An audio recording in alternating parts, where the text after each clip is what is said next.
आज हम fast and furious series का सेकंड पार्ट एक्सप्लेन करने जा रहे हैं जो कि ज़बरदस्त कार रेसिंग और एक्शन मूवी थी। इस पार्ट में ब्रायन एक न्यू गैंगस्टर को पकड़ने के लिए रोमन पियर्स के साथ टीम अप करता है। मूवी के स्टार्ट में हम मियामी की स्ट्रीट रेसिंग लाइफ देखते हैं जहां टेज रेसेस को ऑर्गेनाइज करवाता था। यहाँ एक रेस शुरू होने वाली थी जिसमें एक रेसर कम था, इसलिए टेज अपने एक पुराने दोस्त को इनवाइट कर लेता है जो फौरन वहाँ पहुँच जाता है।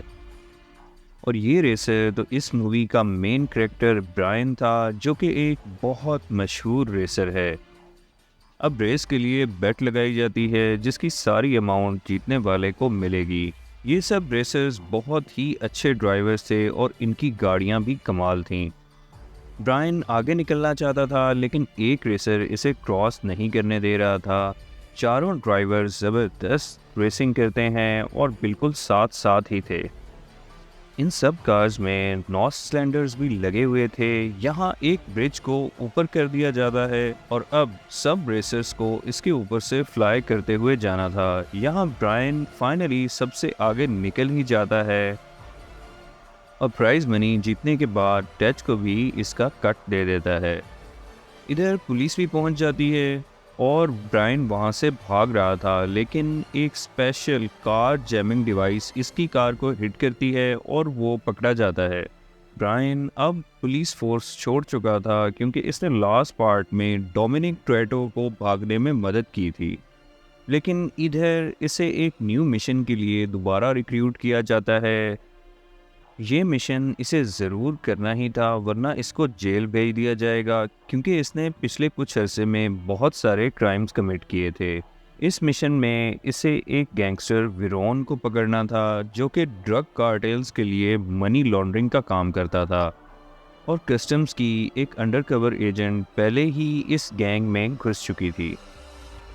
अब वो अपना पार्टनर चूज़ करने जाता है जो कि इसके बचपन का दोस्त रोमन पियर्स था और वो इससे बहुत नाराज़ था क्योंकि वो 3 साल जेल काट कर आया था और ब्रायन पहले एक पुलिस ऑफिसर था जिन्हें रोमन अपना दुश्मन समझता था और अभी भी इसे पुलिस सर्वेलेंस में ही रहना पड़ता था। अब इसे ये ऑफ़र दी जाती है कि अगर वो ये मिशन करेगा तो इसका क्रिमिनल रिकॉर्ड क्लीन कर दिया जाएगा।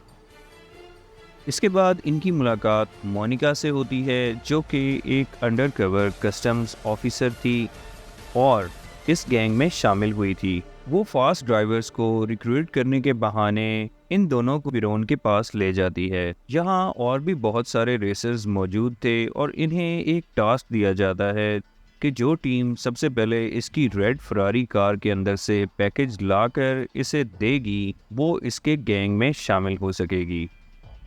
सब ड्राइवर्स यहाँ एक दूसरे के साथ compete करते हैं और ज़बरदस्त रेसिंग करते हैं। ये सब ड्राइवर्स बहुत स्किलफुल थे और वहाँ पहुँचने की पूरी कोशिश कर रहे थे। लेकिन ब्रायन और रोमन सबसे पहले वहाँ पहुँच जाते हैं। उधर कस्टम्स वाले भी आ गए थे लेकिन ब्रायन वो पैकेज विरोन तक सेफली पहुँचा ही देता है। इधर पता चलता है कि इसमें तो सिर्फ एक सिगार था और ये सिर्फ इनका टेस्ट था। अब इन्हें असल मिशन बताया जाता है कि विरोन का कुछ सामान इन्हें एक जगह से उठाकर दूसरी जगह पहुंचाना था जिसके लिए इन दोनों को $1 लाख मिलेंगे, जबकि रोमन इंसिस्ट करता है कि इन दोनों को $1 लाख सेपरेटली चाहिए और विरोन इन्हें रात को क्लब पर बुला लेता है।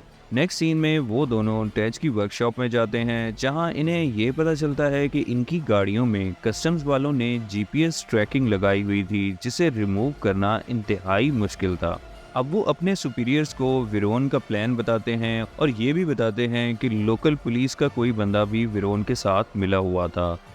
इसके बाद ब्रायन और रोमन एक बैकअप प्लान तैयार करते हैं और दो नई गाड़ियां जीतने के लिए इन्हें दो डेंजरस ड्राइवर्स से रेस करना पड़ती है जिनके पास अमेरिकन मसल कार्स थीं जो कि इंतहाई पावरफुल हैं। इन्हें टीम्स की फॉर्म में ये रेस करना थी कि पहले दो लोग रेस करेंगे और इनकी वापसी पर अगले दो लोग जाएंगे। रोमन दूसरे रेसर को हराने की बहुत कोशिश करता है लेकिन इसकी मसल कार तो बहुत ज़्यादा ताकतवर थी। रोमन लेट पहुंचता है और ब्रायन उस ड्राइवर से बहुत पीछे रह गया था, लेकिन ब्रायन उसके रास्ते में आकर इसे रोड से नीचे हटा देता है और कमाल की रेसिंग करते हुए इस ड्राइवर से आगे निकल जाता है। इस तरह फाइनली रेस जीतने के बाद वो दोनों गाड़ियां भी जीत गए थे। इसके बाद वो दोनों विरोन से मिलने क्लब जाते हैं, जहां इनकी मुलाकात एक डिटेक्टिव से होती है जिसे विरोन और इसके लोग टॉर्चर कर रहे थे।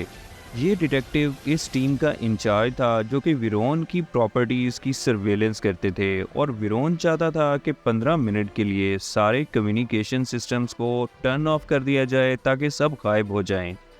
इतने टॉर्चर और फैमिली थ्रेट्स की वजह से वो आदमी मान ही जाता है, और विरोन इन दोनों रेसर्स को एक दिन बाद सुबह 6 बजे रेडी रहने का कहता है।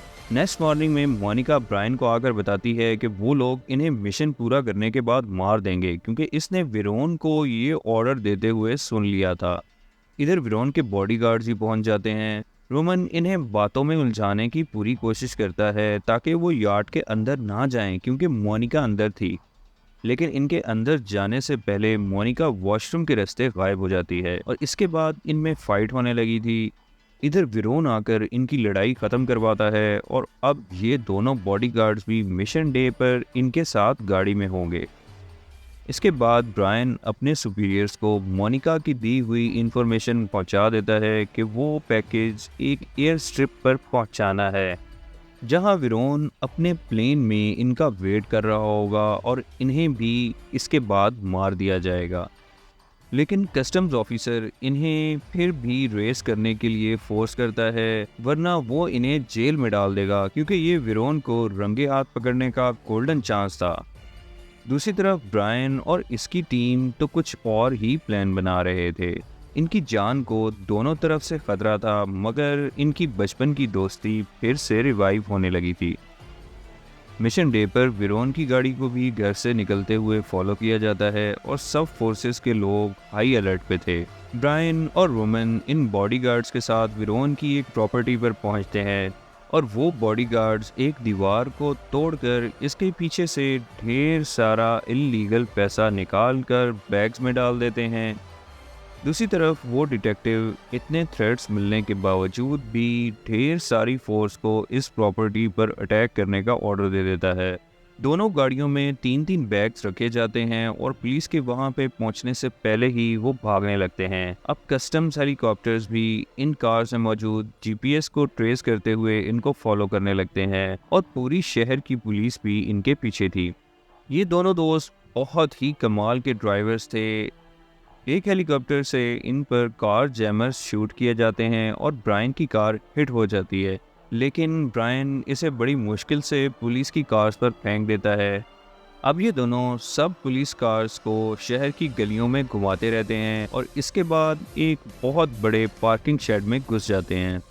यहाँ ऐसा लगता है कि वो सब तरफ से सराउंडेड हो गए हैं, लेकिन इधर ही तो कहानी में असल ट्विस्ट था।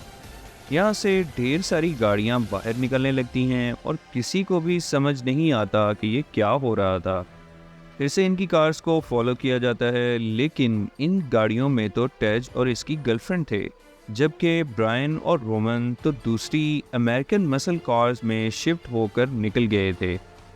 अब रोमन एक बॉडीगार्ड को इसकी सीट समेत गाड़ी से बाहर उड़ा देता है, लेकिन दूसरी तरफ जब कस्टम्स फोर्स इस एयर स्ट्रिप पर विरोन की गाड़ी तक पहुंचते हैं तो पता चलता है कि विरोन तो वहां था ही नहीं, और ये सिर्फ एक डाइवर्जन थी। ब्रायन भी इस बॉडीगार्ड को उड़ाने वाला था, लेकिन इधर पता चलता है कि विरोन तो मोनिका के साथ किसी और लोकेशन पर मौजूद है, और अब मोनिका को बचाना पड़ेगा। इसलिए ब्रायन को वहां जाना ही पड़ता है। विरोन को अब मोनिका की असलियत का भी पता चल गया था, क्योंकि एयर स्ट्रिप वाले प्लान का तो सिर्फ इसे ही पता था, और अब वो इसे गन पॉइंट पर चार्ट ले जाता है। इसका बॉडीगार्ड ब्रायन को मारने ही वाला था कि उधर रोमन पहुंच जाता है, और ये दोनों इन गार्ड्स को मारकर इस यार्ड का पीछा करने लगते हैं। ब्रायन ज़बरदस्त स्पीड के बाद इस कार को उड़ाकर सीधा इस यार्ड में क्रैश करता है, और इसके बाद विरोन को भी गोली मार देता है। इधर मोनिका भी पहुंच जाती है और फाइनली ये लोग विरोन को पकड़ने में कामयाब हो जाते हैं। मूवी के एंड पर दिखाया जाता है कि ये सारी मनी जो 6 बैग्स में थी वो कस्टम्स को हैंडओवर कर दी जाती है और वो सब इनका रिकॉर्ड क्लीन कर देते हैं। मिशन सक्सेसफुल रहा था और रोमन ने अपनी चालाकी से फिर भी कुछ पैसे वहां से निकाल ही लिए थे।